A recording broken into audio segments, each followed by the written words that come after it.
Alright, YouTube, Jim Webb has once again proven that he's probably the only sane man left in the DNC within the Democratic Party, coming out and correctly identifying what some of us have said for a while, which is that the Democratic Party is so focused on, he calls them interest politics, or identity politics works too, that they have lost sight of actually crafting a comprehensive message to try to sell to the American people as to why they should be in power. This has been happening for a while. It actually starts with their monumental victory in 2008, more or less. Of course, it goes back before that as far as using wedge issues, using identity politics. The second, though, that their nominee was a black man, what happened within the Democratic Party is that a lot of the lay people on the left and more towards the core of the party, they began splitting. What's happening now is that the Democratic Party is losing control of the further left, the actual progressives within their party. Now, I say progressivism across the board. If you look, I'm going to make a video on this later too. Worldwide, it's in decline. People have realized that while multi-ethnic societies can survive, they can do fine. Multiculturalism doesn't work. Government-enforced mandatory diversity doesn't work. People have a tendency to self-segregate, honestly. And they're beginning to notice the strange concept that the same far-left progressive movements around the world that are saying, for instance, well, Christian, virtue, Christian traditionalism is an evil thing. I agree with them on this. But at the same time, it's something to be celebrated if somebody who's a religious Muslim gets into office in the Western world. They're noticing that especially when framed in terms of the refugee crisis in Europe, Syrian refugees here, and so forth. Now, I have my own opinions on this that differ a little bit from, say, the alt-right, but at the same time, it is worth noting that the same sort of parties that normally say secularism is good, outright atheism's even better, hurrah for Marx, and religiosity is a terrible thing, it causes people to be dumb, are openly applauding the fact that religious individuals are taking various positions within the political systems of the Western world, as long as they happen to be Islamic. If they're Christian, if they're Jewish, if they're anything else, that's nothing to be celebrated. Hinduism, yeah, okay, that's fine, but Islam's, the greatest thing since buttered bread or something like that. It's very funny to see. And Jim Webb has correctly identified that this has become a problem for the leftist parties of the world. He is speaking, of course, about the U.S. election and why Trump won, because Clinton's message, about 50% of it was nothing more than identity politics, which has begun not to work. The other 50% was neoliberalism, as in the absence of change. What Obama did, by being president while happening to be black, is that it encouraged the more leftist elements of the Democratic Party to begin using wedge issues, especially the race issue, with much, much greater fervor. And it began to desensitize the public, number one. And number two, it made them look like they, in fact, were the bigots. And Jim Webb identifies this. It's gotten to the point where if a person says, well, white working class workers are getting screwed in some sense, that they're actually called out as being, somehow it's racist to notice that white people anywhere in the country would suffer because of this myth of privilege that's been crafted by a handful of progressives within the Democratic movement, and to be honest, like the Green Movement, even some libertarians, which I find hilarious, because you're certainly not a libertarian if you're engaging in that sort of rhetoric. You have no idea what you're talking about. You don't know what libertarian is, and you're some Sandersista, like latecomer or something like that. It's very funny to watch, though. Jim Webb, who was basically laughed at during the primaries of the Democratic Party, people didn't take him seriously. Said, well, who's this dude rambling about the time he took a grenade to the knee or whatever, is actually probably the most intelligent person within the Democratic Party. If they were to give him control of the DNC, they'd probably end up returning to a JFK-style party. There would be social progressivism, but it would be the good kind, number one. Number two, they'd stop being fiscal miscreants and stop just trying to tax people constantly. That'd probably be an improvement. Number three, they might actually have a message that resonates with people who aren't simply, well, they happen to be a minority. They happen to be an under 21 voter.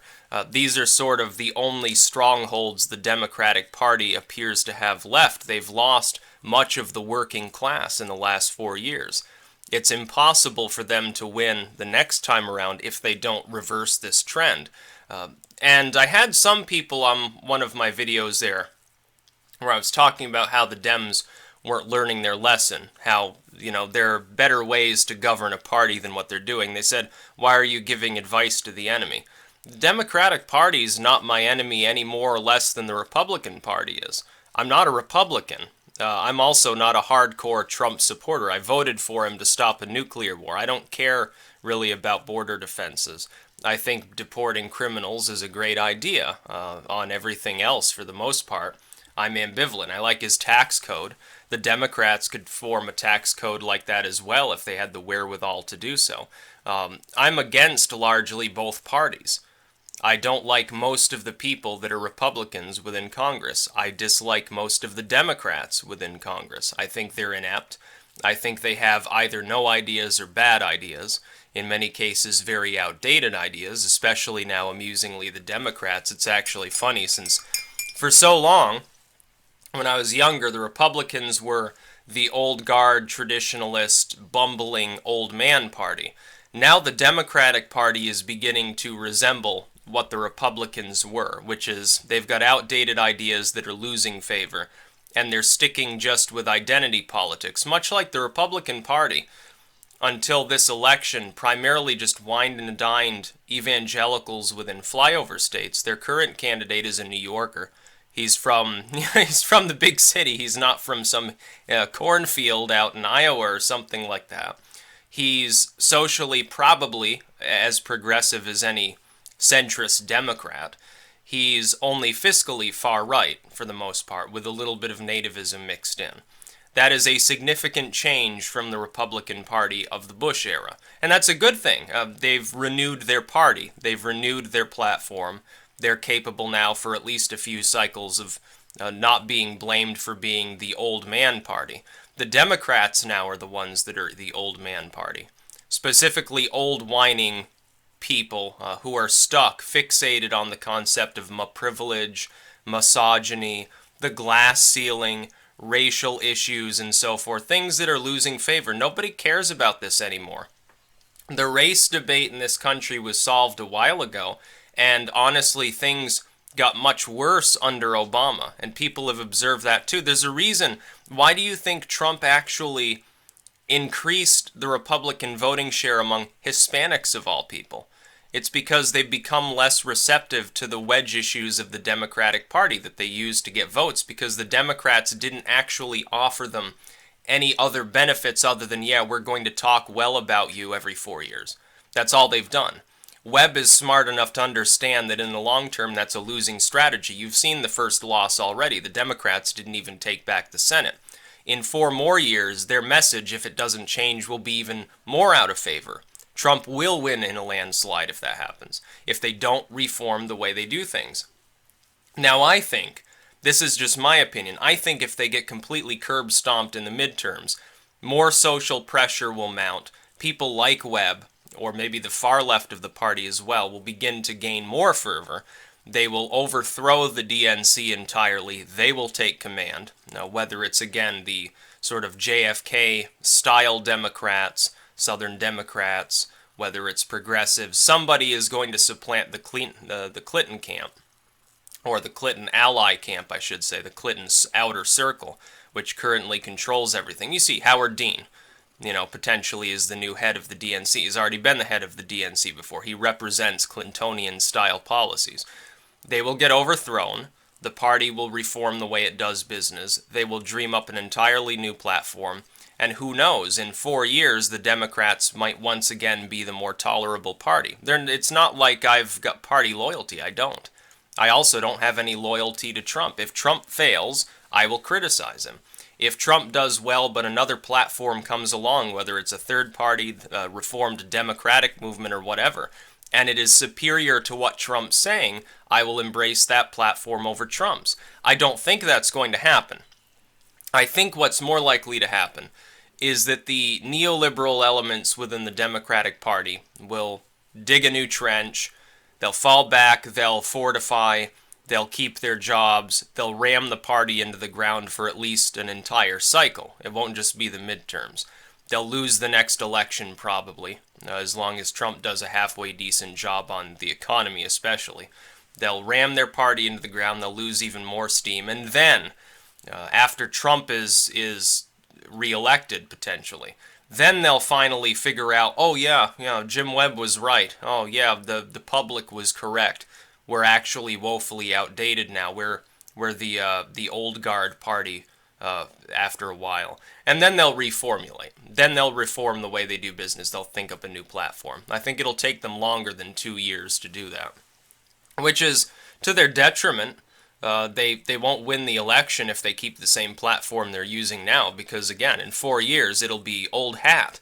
People say, "Oh, we heard this the last time around. We rejected this message. So why are you giving us the same message?" Even more people will reject it. A lot of those younger voters that will be a bit older will be a little bit more conservative by that point. It looks like the generation after the millennials, my generation, the generation after us, which will be partially eligible to vote, is actually far more conservative than the millennial generation. My generation, in a way, has become a laughingstock for being specifically very, very far to the left, especially the younger millennials. The Generation Z, or whatever it is actually extremely conservative in the style of dress, in sexual mannerisms, in view of the world, and so forth. It is sort of like a Trump youth, sort of like a Reagan youth spin-off or something like that. It is true. The younger generation, the one younger than mine, appears to be significantly more conservative than my generation, or than the Gen Xers. At least as conservative as the baby boomers. In their, again, people in their 50s and 60s now, they're, significantly older, decades older than the younger generation, and yet they're about even in how conservative they are.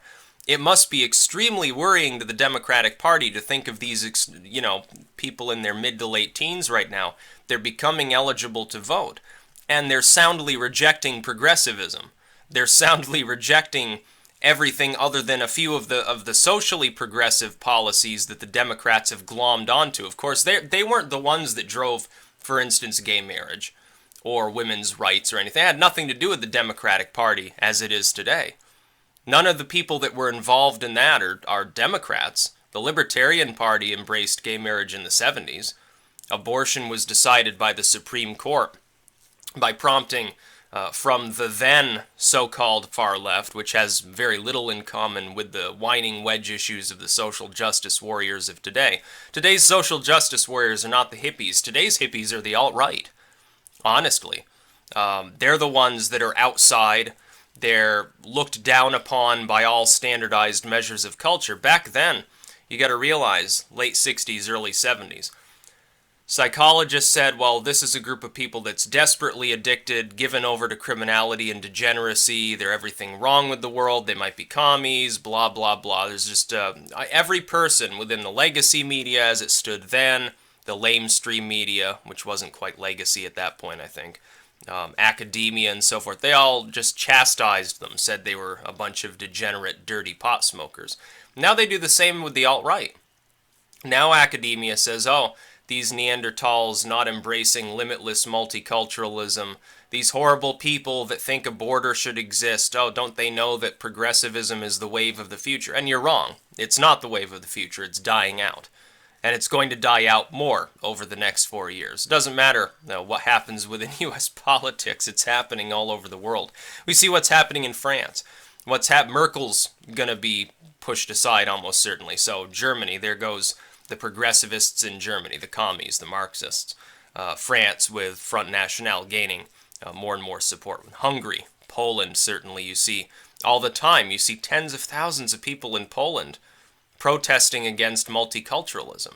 This isn't a fringe, this isn't just these are a handful of Nazis or something. No, it's a mainstream movement at this point. In Sweden, it's beginning to rise up, certainly with the UK, with Brexit. The Philippines, rejecting globalism, saying, no, we're going to go after the drug dealers. Now I've criticized the means by which that's being done. But I can understand the mentality of people who support what Duterte is doing. It's happening in South Korea now. You see, their president apparently is like a member of some fucking cult or something, and she's basically a Clintonista, and she's going to get forced to the side. She's going to be out. And look, the people protesting her, they're not burning cars in the street, throwing rocks like the anti-Trump protesters are, beating people in the streets and getting violent. No, they're basically just sitting there meditating and praying that their prime minister or president or whatever she is just goes the way of the dinosaur. It's very funny to see the difference in the manner of how people hold these sort of ritualized vigils over trying to force a politician out. We see the other thing I think Webb kind of misses, though, is that it's become very strange, but it's actually now the far left, which was so worried about, well, if Trump loses, militias will take to the street. They'll refuse the result. They will, they'll march around with their guns and they'll throw rocks and beat gay people and blacks or something like that. The Clinton fans are the ones doing that in reverse. They're the ones throwing the Molotov cocktails and the rocks, apparently in Oregon, with the protests there when they arrested people for actually getting violent. You can protest all you want, but when you're blocking the road and throwing rocks, that's not exactly covered by the First Amendment, let's face it. It turns out that the majority of these people weren't even registered to vote there. They're not from the state, which means they were bussed in, or they drove in just to be agent provocateurs, or something like that. Or they didn't vote at all, or they're a fucking felon or something, so they can't vote. It's very, very funny to me to see what's happening to the Democratic Party. I'm glad that it's dying down. I wish the Republicans would die down too. I'm no friend to the Republican Party. I think Trump is tolerable, and I said that throughout the entire campaign. I liked Rand Paul. I happen, by the way, to agree with him strongly on John Bolton. I don't think he should be anywhere near Trump's cabinet. If he is, he definitely shouldn't be fucking Secretary of State. I think Giuliani, who's half-assed, would be better than John Bolton. John Bolton looks like a walrus to me. Or an old Beatles with a walrus mustache, rather. But yeah, things are screwy in the world right now. But the Democratic Party doesn't realize it. They don't realize that the change that actually came, the change they kept rambling about that's actually coming to the world, goes against most of their principles. People are getting tired of their crap. So until they change the way they're doing business, they're not going to win anything. They're not going to win the midterms, not going to win the next election unless they change the way they do business. So far, they're showing a remarkable stubbornness against doing that. Howard Dean for the head of the DNC. Oh, change we can believe in. I mean, come on, it's crazy talk. Put Jim Webb in that position. Or like I said, even Bernie Sanders. It doesn't matter whether you're playing up to the working class, old guard Democratic Party envisioned by Jim Webb, or whether you're going far left by Sanders. Either way, by the way, the Democratic Party might be screwed, because either way they might experience a schism.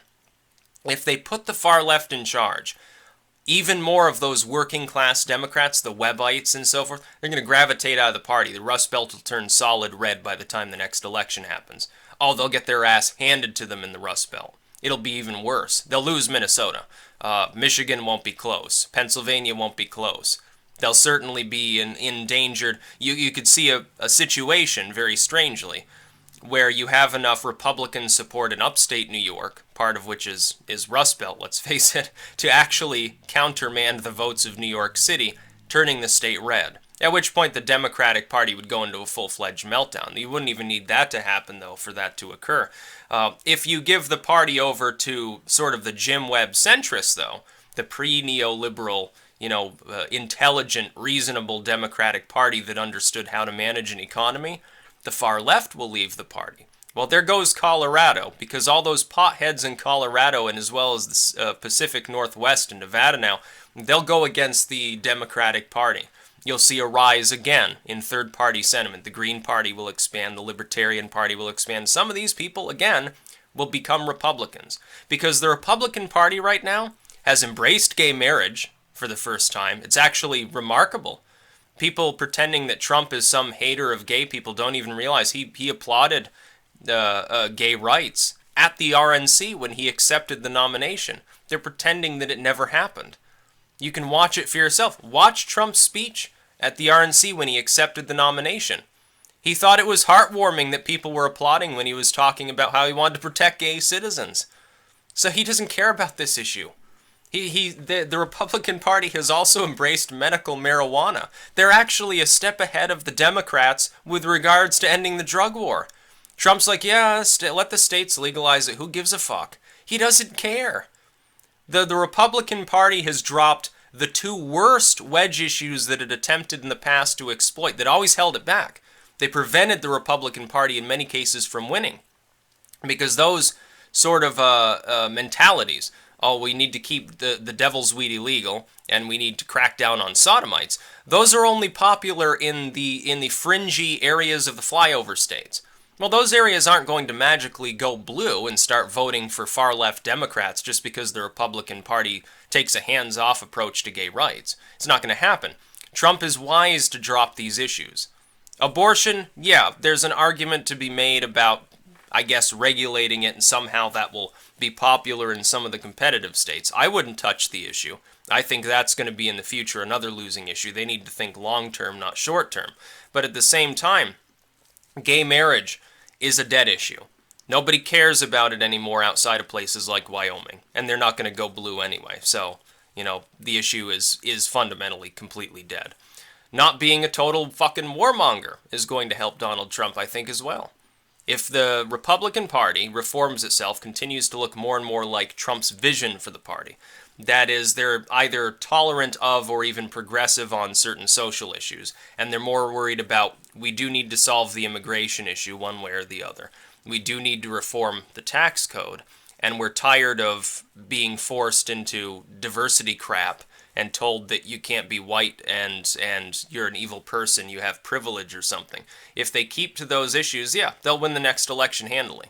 Well, it'll be a wipeout. It'll be a Reagan-style or a Nixon-style landslide. It'll be funny to see. I can see it lining up to happen right now. Jim Webb is the only intelligent person within the Democratic Party, and most of his contemporaries think he's a joke. He really shouldn't even be in the Democratic Party. He really should join the Republican Party because his ideology, insofar as he's sort of a JFK Democrat, really aligns with Donald Trump a hell of a lot more than it does people like Elizabeth Warren, Bernie Sanders, and Hillary Clinton. Very funny to see. That's about all. Peace out.